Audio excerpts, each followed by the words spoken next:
Hey guys, I'm in the market right now to buy at least 6 rental properties before the end of the year.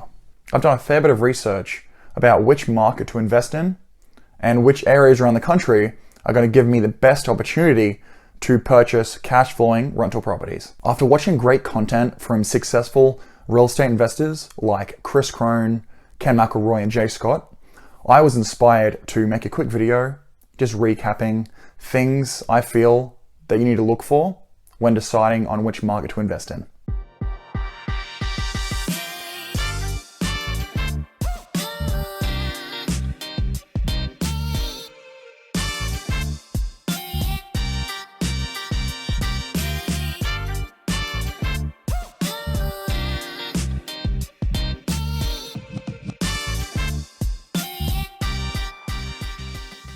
All right, one of the most important ones is population growth. If a city is dying, people are moving out of state to look for greater opportunity, negative migration leading to a decline in population, your tenant base is weak. More people are leaving than coming into your city, and that's never good when it comes time to find a quality tenant. And more on that. When there is more supply than demand in your market, rents tend to go down, prices of properties tend to go down, so the value of your asset that you're holding will more than likely decrease. Even if it's by 1% or 10%, it will more likely decrease because there is way more supply than demand. Another great thing to look for is job diversity. This can come in the form of government jobs, medical facilities, military bases. You can have these big business plants. You know, you have the Tesla, Amazon, Walmart, and if one of these drops off or moves out of your city or state, you still have the others to carry the weight to ensure that you have a really good tenant pool. Another good one is affordability. So this is pretty much the cost of living, it's the taxes that you pay.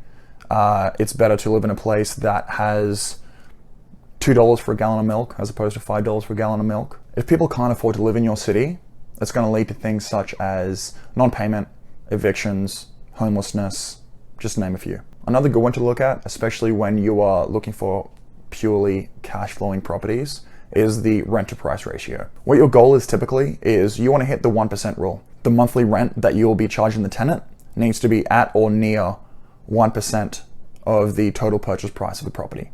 So if you buy a house for $100,000 and the rent is $1,000 a month, then you've reached the 1% rule, and there is a really good chance that that property is going to cash flow. 1% properties in C grade or greater areas are really hard to find, especially in this market. There are a few cities in the country where you can find even on-market properties that can give you pretty close to 1%, and we'll cover that in a different video. And to be as close to that 1% as possible, you need to look for homes that are below the median price point in your area. And the final one is making sure that you're in a landlord-friendly state. So with the US, there are 2 different types of states. There is the landlord-friendly state and there is a tenant-friendly state. So us as landlords need to ensure that we buy rental properties in landlord-friendly states. This is going to come in handy when you need to do things such as evictions or set rules or regulations for your property. And also for things such as squatters' rights. If you are investing out of state and you have a property that is vacant, someone's been living in there for 2 months, if you're investing in a place such as California, somewhere that is really tenant-friendly, you're going to have a really hard time, months, on trying to evict them and trying to get them out. And not only is that going to lose you money, but there's a really good chance that they will do a fair bit of damage to your property. Where in a landlord-friendly state like Florida, you can ensure that squatters or anyone who doesn't belong on your property will be evicted within days or weeks. And that was very simplified by me. It becomes a lot more complex than that when you're buying rental properties. So make sure that you consult with a real estate attorney in any kind of city that you're investing in. Thanks for watching this video, guys. I really appreciate it. Please like and subscribe, and I'll see you next time.